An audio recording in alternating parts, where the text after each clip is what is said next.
She put the data chip on the podium and waited. The chip was the size of a thumbnail. It sat on the dark surface of the lower podium, unremarkable, the kind of thing you might mistake for a button or a loose coin. Around it, the grand chamber of the Galactic Council rose 40 meters to a vaulted ceiling designed by architects who understood that height was a form of argument.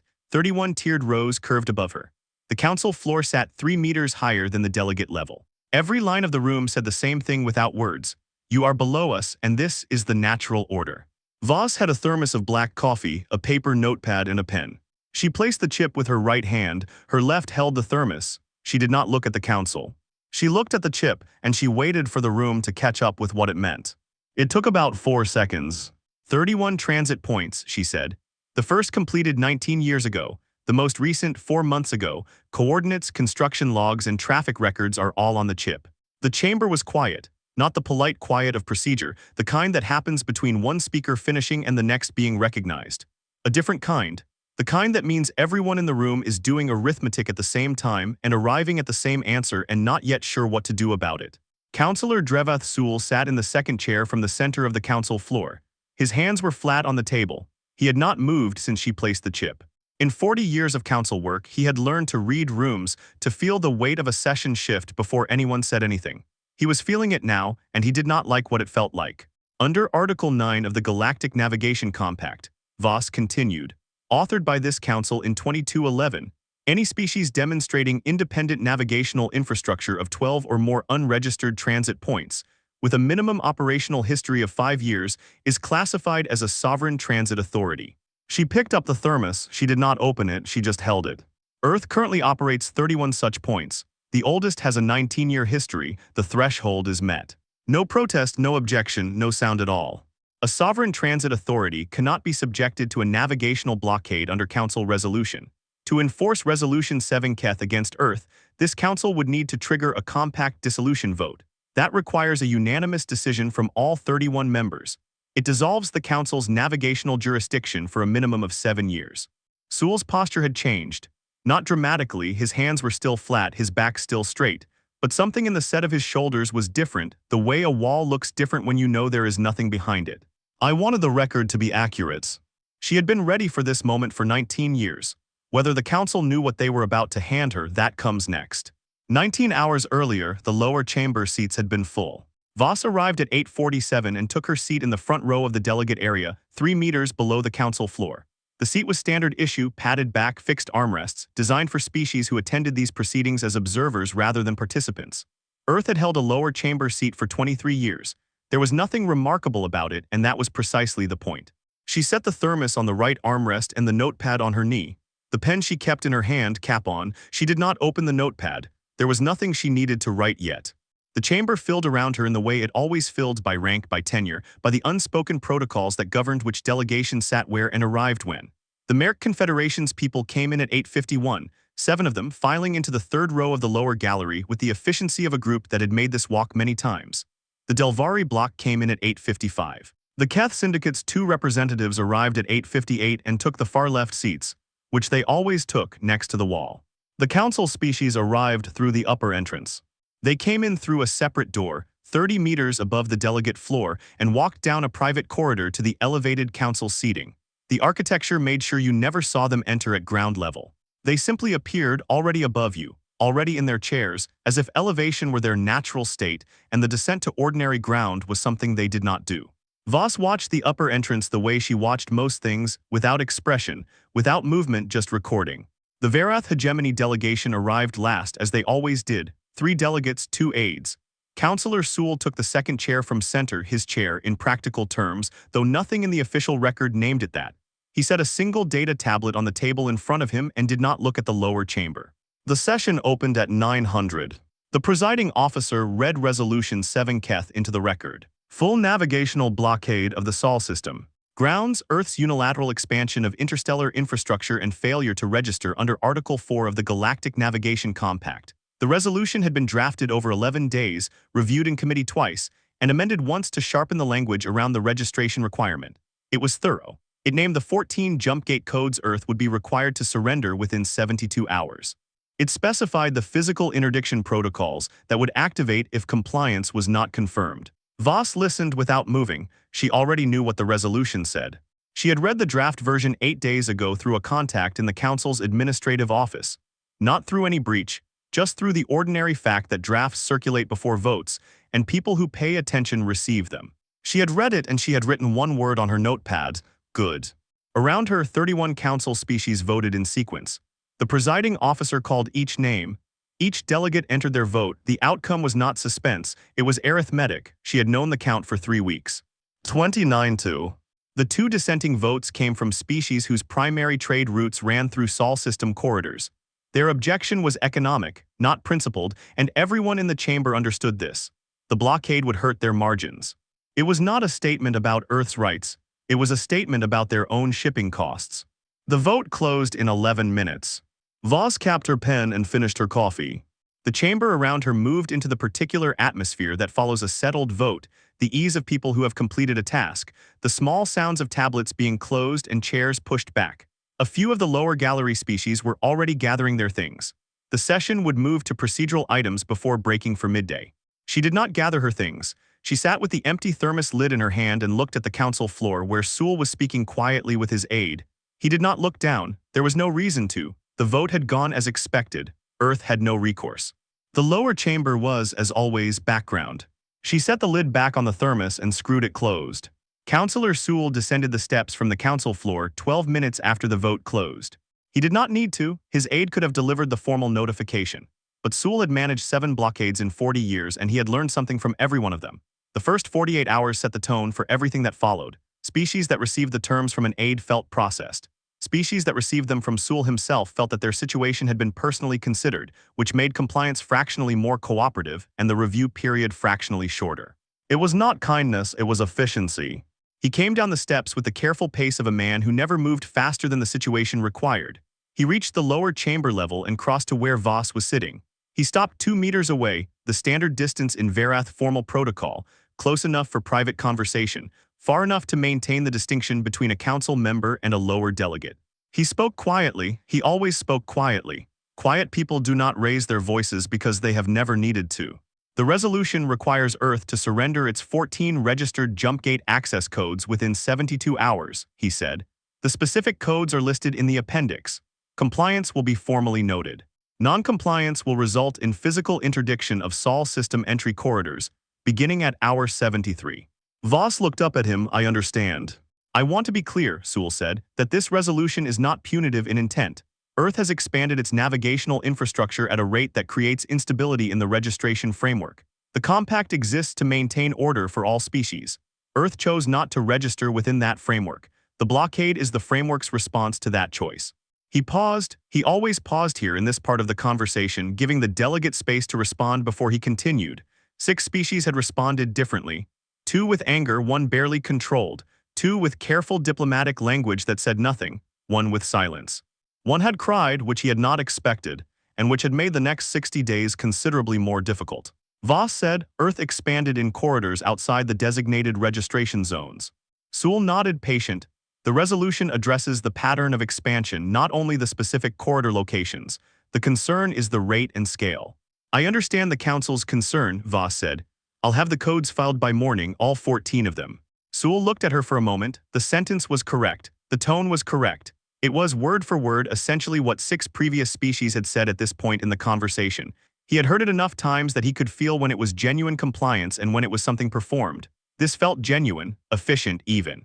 Good, he said, the Council appreciates clarity. He started to turn.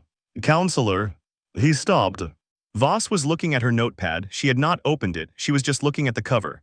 How long does the legal review typically take after compliance is confirmed? In straightforward cases, 60 to 90 days. Earth's situation is not complicated. He said this without condescension, purely as information.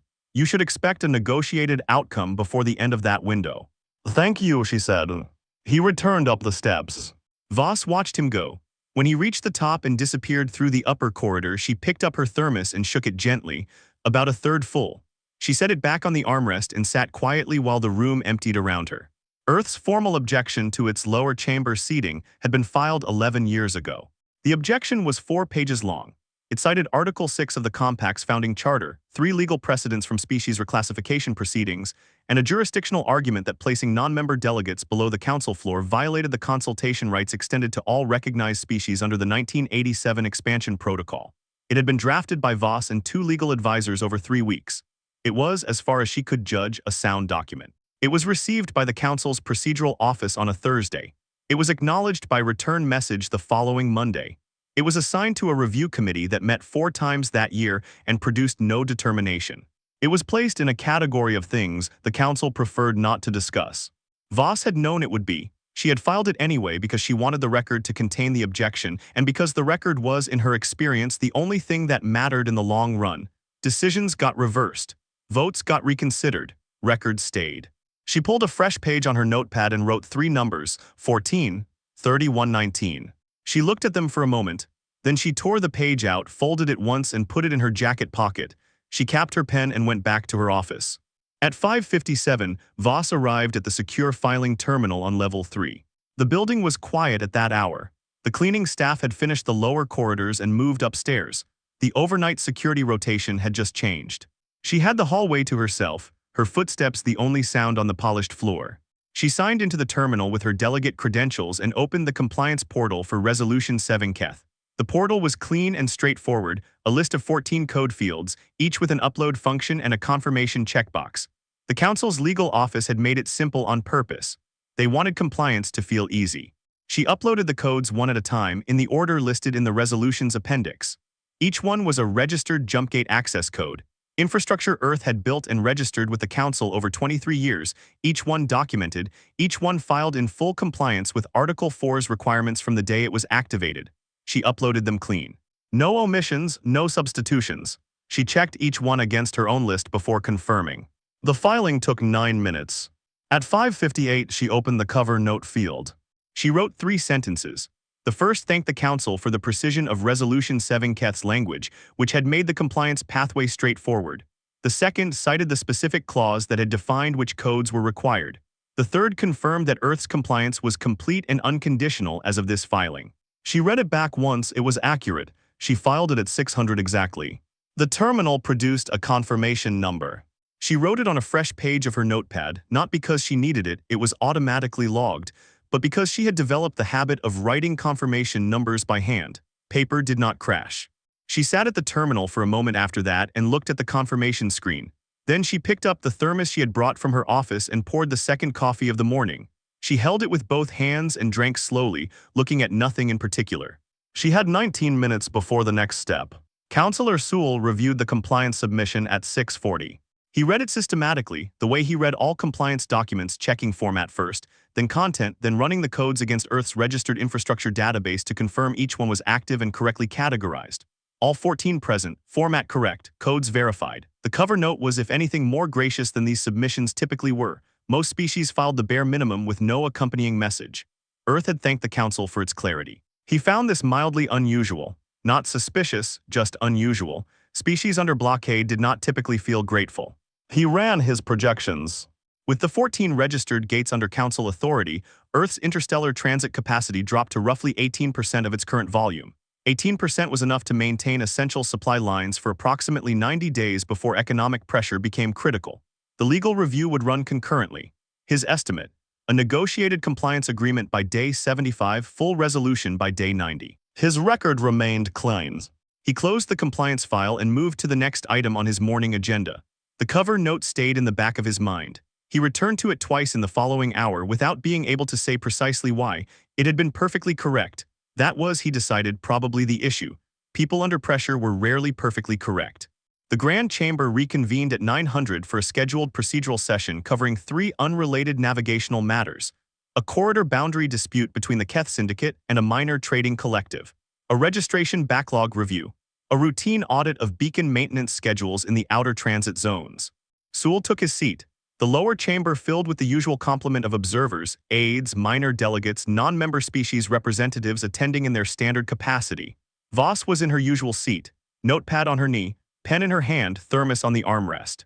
The presiding officer called the first item. At 6:01, the session logs were time-stamped to the second, which would matter later. The small flag on Voss's desk went up. The presiding officer looked down. Delegate Voss Earth.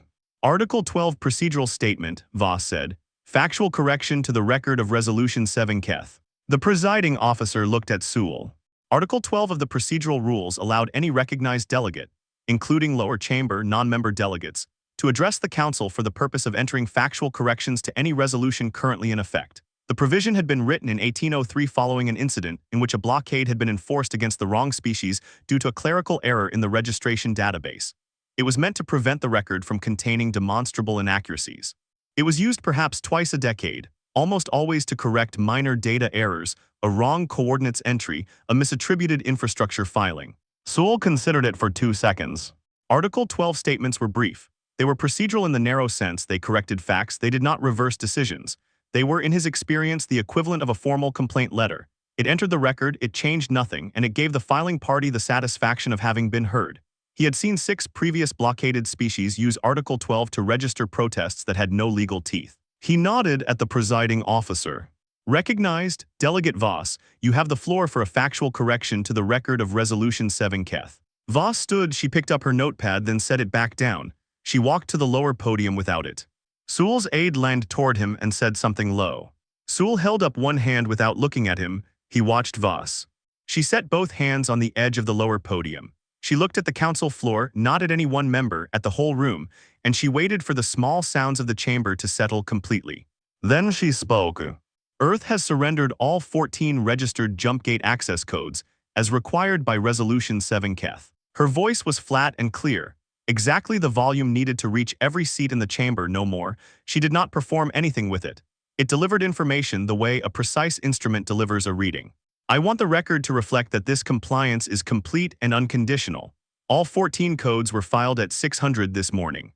The confirmation number is logged with the Council's compliance office. Sewell's aide was typing something. Standard practice, logging the statement in real time for the official record.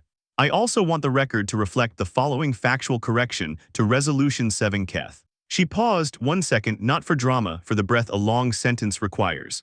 Resolution 7 Keth states that Earth's navigational expansion has been conducted outside the registered framework. This is accurate with respect to the 14 codes now surrendered. It is incomplete with respect to the full scope of Earth's navigational infrastructure. The typing slowed. Earth's vessels will continue operating normally through 31 transit points, which are not registered with this council. The first of these points was completed 19 years ago. The most recent was completed 4 months ago. All 31 have been in continuous operation since their respective activation dates. Sewell's aide stopped typing entirely. I have here a data chip containing the precise coordinates of all 31 points, full construction logs covering the entire build timeline from the first gate to the most recent, and complete traffic records for each point since activation. The chip also contains engineering certifications, crew manifests for the construction teams, and independent navigational surveys confirming each point's operational status. She reached into the inside pocket of her jacket. She placed the data chip on the podium. Thumbnail-sized dark casing, smooth edges. The kind of object that held no visual weight at all. You could pass it in a corridor and not notice it. She set it down with the same care you use when you set down something you have been carrying for a very long time. The chamber was quiet. Not the polite quiet of procedure. The kind that means everyone in the room is doing arithmetic at the same time, and the arithmetic is not complicated, and no one has yet decided how to respond to the answer. Councillor Sewell's hands were flat on the table. He had not moved since she placed the chip. 31 pairs of eyes on the council floor had gone to the same place as had, not to Voss, to the chip. 31 unregistered transit points, 19 years for the oldest, the youngest 4 months old, already operational. The numbers were not hard. Anyone in the room could reach the end of them in under 10 seconds. The question was what waited at the end. Sewell was very still. Down in the lower gallery, the Merck Confederation's junior representative had stopped writing. She was staring at the chip with the expression of someone watching a door open that they had believed was sealed. 3 rows above her, the Delvari aide had stopped taking notes and was reaching for something on his tablet, pulling up a reference, not a session log. His expression when he found what he was looking for was not readable from Voss's position. But his typing stopped. And it stayed stopped. Sewell reached for the recess control. His hand moved to the small panel built into the council table, the kind of motion that in 40 years had always worked. You called a recess. The session paused, you regrouped. You came back with a counter-argument, a procedural block, or if necessary a quiet word with the right people before the chamber reconvened. He had done this 11 times in his career. 11 times the session had paused and the situation had been managed. His finger found the button. Article 12 procedural statements run until their natural conclusion, the presiding officer said. A recess cannot be called during an active factual correction. Councillor Sewell, the floor belongs to Delegate Voss. Sewell's hand came back to the table. He said, in 40 years, no one had told him to sit down in this chamber. The presiding officer had not been rude about it.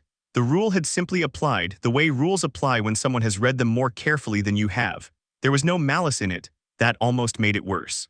The chamber watched him sit. Down in the lower gallery, the Merc Confederation's junior representative was very still. She had been still since the data chip landed on the podium. The Delvari aide had his tablet flat on his knee now, screen up, and he was reading something with the focused attention of a person who has found exactly the document they were looking for and is not happy about what it says. Sewell could see from his elevated position that the aide had opened the full text of the Galactic Navigation Compact. He could not see which article. Sewell's own aide leaned close and said very quietly, Article 9, he's reading Article 9. Sewell did not respond. He kept his eyes on Voss. Delegate Voss, the presiding officer said, you may continue. Voss put both hands back on the podium edge. Under Article 9 of the Galactic Navigation Compact, she said, authored by this council in 2211, any species that demonstrates independent navigational infrastructure of 12 or more unregistered transit points, with a minimum operational history of 5 years, is classified as a sovereign transit authority. She let that sit for 1 second. Earth currently operates 31 such points. The oldest has a 19-year history. The threshold is not merely met, it was met years ago. She picked up the thermos. She moved it 2 inches to the left, set it back down. The chamber watched a woman adjust a coffee thermos in the middle of a galactic legal argument, and then she continued as if she had simply needed her hands free. A sovereign transit authority cannot be subjected to a navigational blockade under Council Resolution. Resolution 7 Keth, as passed this morning, cannot be enforced against Earth. Sewell's aide had found Article 9. Voss could see the moment it landed, the particular stillness of a person who has confirmed that a document says exactly what the other person claimed it says. He read it a second time. His expression did not change, but he set the tablet down and did not reach for it again. To enforce Resolution 7 Keth against a sovereign transit authority, this council would need to trigger a compact dissolution vote. That vote requires a unanimous decision from all 31 council members. If passed, if every single member of this council votes yes, it dissolves the council's navigational jurisdiction for a minimum of 7 years. She looked at the council floor, not at Sewell specifically, at all of them. No registered shipping lane in the galaxy would have council authority for 7 years. No Article 4 framework. No blockade capability. No navigational jurisdiction of any kind. Albeit, I wanted the record to be accurate. She stepped back from the podium. The chamber did not move. 31 council species sat with the same arithmetic. Earth had 31 unregistered transit points. Article 9 required 12. Earth had been operating the oldest of them for 19 years, nearly 4 times the 5-year minimum. The threshold was not close. It had been crossed so thoroughly and so long ago that the blockade passed 6 hours earlier had been legally impossible before the vote was even called. The blockade could not be enforced. To enforce it, they would have to dissolve their own navigational authority for 7 years. No ship in the galaxy would have council-registered transit rights. No Article 4 protections. No enforcement capability for any existing resolution. 400 years of navigational law, built through 43 compact amendments and 2 full restructuring votes, would go dark for 7 years minimum. No one in the room would vote for that. Not to stop one species. Not over one gate network. Not when the species in question was already, legally and automatically, a sovereign transit authority, a classification that had been in effect, the chamber was beginning to understand for quite some time before this morning. Sewell looked at the data chip. He looked at it the way you look at something small that has just changed the size of the room around it. Then he looked at Voss. You built 31 gates in 19 years, he said, without registration. His voice was very quiet, quieter than his usual quiet. Not the quiet of authority, the quiet of a man who has reached the end of a calculation and is checking it again because he does not want the answer to be correct. Voss walked back to the podium. She picked up the data chip and held it in her open palm for a moment, then closed her hand around it. We built them without filing registration, she said. Article 4 requires registration of infrastructure within council-designated corridors. None of our 31 points intersect with a council-designated corridor. She put the chip in her jacket pockets. We did not hide them, we did not falsify records. We did not circumvent any filing requirement that applied to our construction locations. She looked at him steadily. We simply did not file for infrastructure that Article 4 did not require us to register. Sewell's jaw moved once. A small motion, the beginning of a sentence that did not come. He looked at her, and for the first time in the session his expression showed something other than the smooth certainty of a man conducting a familiar procedure. His 40-year record sat behind him like a structure that had just lost its foundation, still standing technically, but not for long. "You waited," he said. "You waited for us to blockade you." Voss held his gaze. We waited for the threshold. The chamber absorbed this. Not the Article 9 threshold, everyone had that now. Something larger. Earth had not lobbied. It had not made speeches in the lower chamber about the unfairness of the seating arrangement or the bias of the registration framework. It had not filed repeated legal challenges or organized other non-member species into a coalition, or tried any of the dozen things a species in Earth's position might reasonably have tried. It had built 19 years of construction in corridors no council survey had ever mapped, through transit points no Article 4 inspector had ever visited, with engineering teams working in shifts through 3 council director changes and 2 compact amendments and 1 previous blockade threat that had come to nothing. They had built, and they had kept building, and they had not stopped until the law said they were something different from what the council had decided they were. "You were planning this from the beginning," Sewell said. The sentence came out flat, not accusatory, not angry.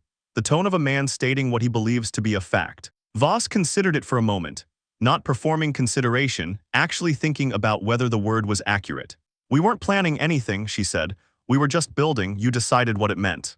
3 rows up in the public gallery, the Delvari aide closed his tablet. He sat very still with the closed tablet on his knee and looked at the podium. His expression was the expression of a person who has just thought of something that cannot be unthought, and who is already running a different set of numbers, a different set of corridors, a different set of transit points, a different species that had been building in undesignated space for reasons that had nothing to do with legal strategy and everything to do with the fact that registration was expensive and council-designated corridors were not where most of the useful routes were. He was not the only one doing that maths. 2 species in the lower gallery had their own infrastructure adjacent to council space. The Merc Confederation's junior representative had taken out a fresh page and was writing something quickly in small script. The threshold was 12 points, 5-year operational history.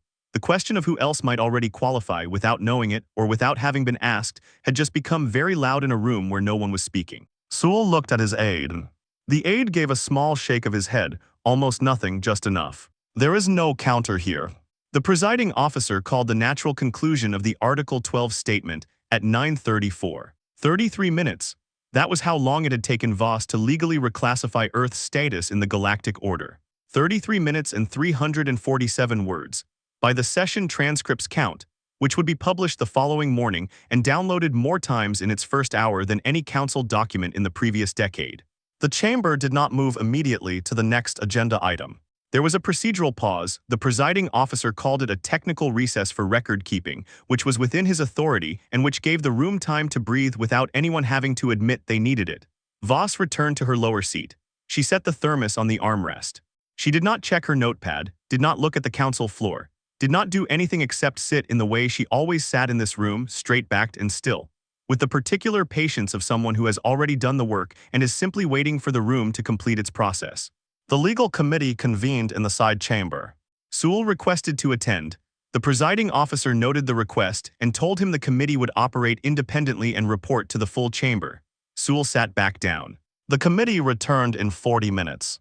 Their lead counsel, a Merc delegate named Fyron who had practiced compact law for 31 years, read a brief statement into the record.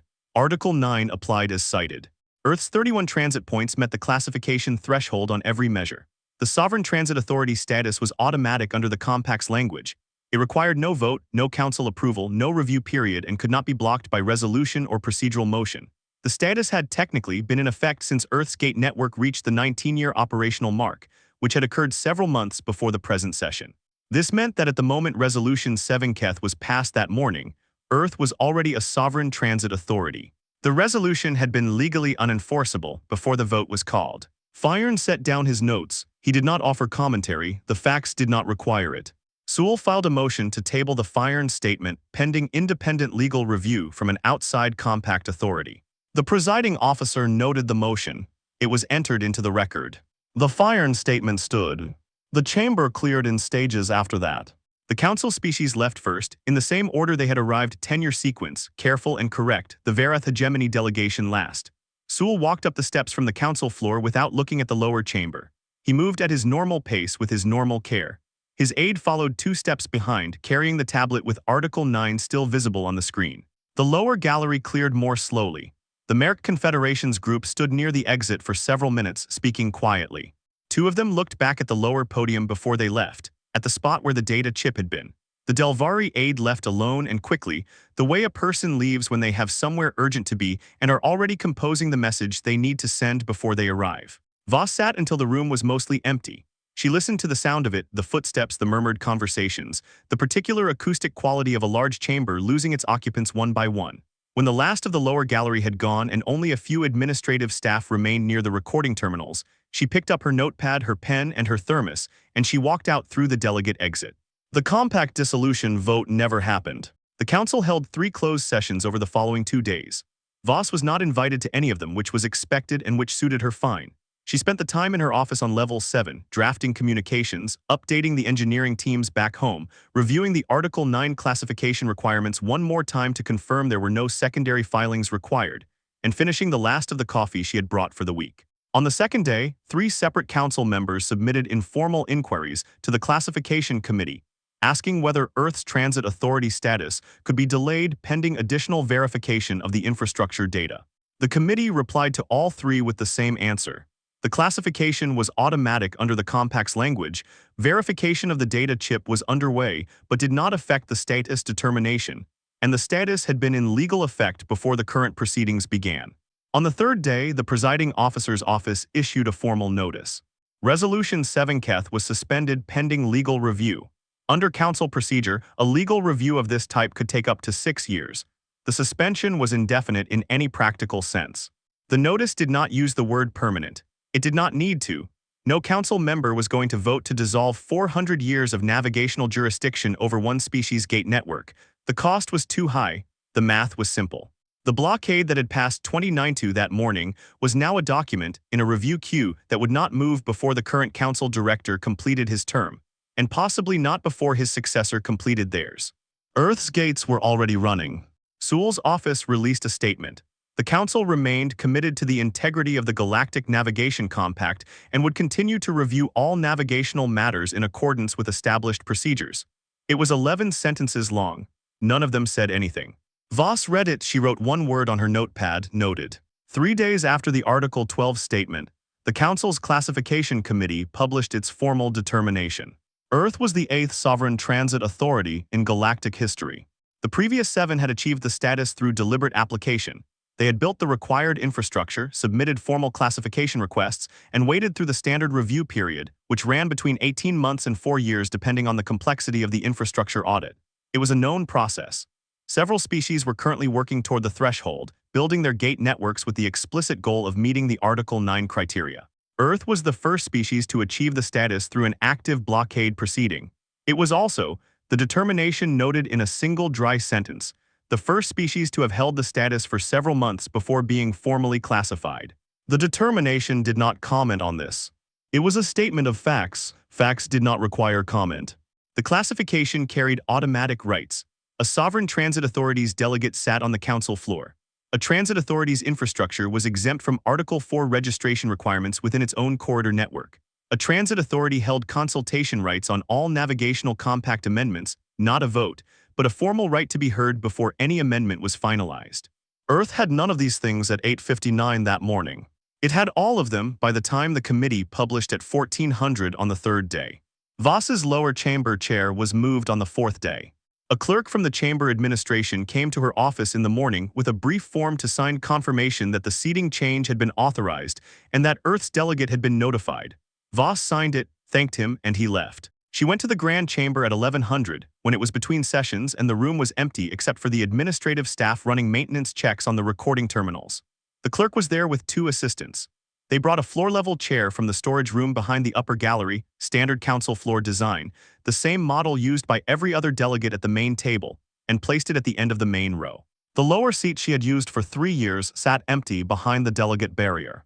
The armrest where she had rested the thermos was empty. The indent in the padding where she had set the thermos every session for 3 years was still there. She sat in the new chair. The ceiling was still 40 meters above her. The tiered rows curved the same way. The council floor was the same council floor. Nothing in the room had changed structurally. The architecture that had been designed to teach a lesson without words was still teaching the same lesson. She was just no longer the student. She sat in the new chair for about 2 minutes in the empty chamber with her hands in her lap. Then she stood and went back to her office. Sewell filed a formal objection to the reclassification 6 days later. The objection was thorough. It cited 3 procedural grounds, argued that the Article 9 determination had been reached without sufficient independent verification of Earth's infrastructure data, and requested a 60-day pause on the seating change and all associated classification rights pending a full review by an outside compact authority. It was well written. It made reasonable procedural arguments. In any other context, it might have received serious consideration. The objection was received by the Council's procedural office. It was acknowledged by return message the same afternoon. It was assigned to the standard review queue, a queue that, under current workload projections, would not reach this item for between 8 and 14 months. It was never actioned. Voss learned about the objection on a Tuesday morning when a junior aide mentioned it while delivering the updated session schedule. She looked at the window for a moment. Then she went back to the document she had been reading. Earth had filed a formal objection to its lower chamber seating 11 years ago. That objection had been received, acknowledged, and placed in a category of things the Council preferred not to discuss. It was still in that category. It had never been actioned. The 2 objections now sat in the same queue, 11 years apart, filed by different people on opposite sides of the same argument. She thought Sewell might appreciate the symmetry if he ever noticed it. She did not plan to point it out. At the end of that week, she walked back to her office from a late session with the thermos under her arm. Level 7 was quiet. The corridor lights were on their evening setting, lower than full enough to navigate but not enough to make the building feel occupied. She passed 3 dark offices and reached her own at the end of the hall. She went in, set the thermos on the desk, and stood for a moment looking at the window. The window faced the transit corridors that ran between the council building and the main docking ring. During the day, you could see the registration beacons marking the council-designated lanes, small orange lights at regular intervals, steady and precise, the physical markers of Article 4's jurisdiction. At this hour, they were still visible, each one a fixed point in the dark between the buildings. She could not see Earth's 31 transit points from this window. They were not in council-designated corridors.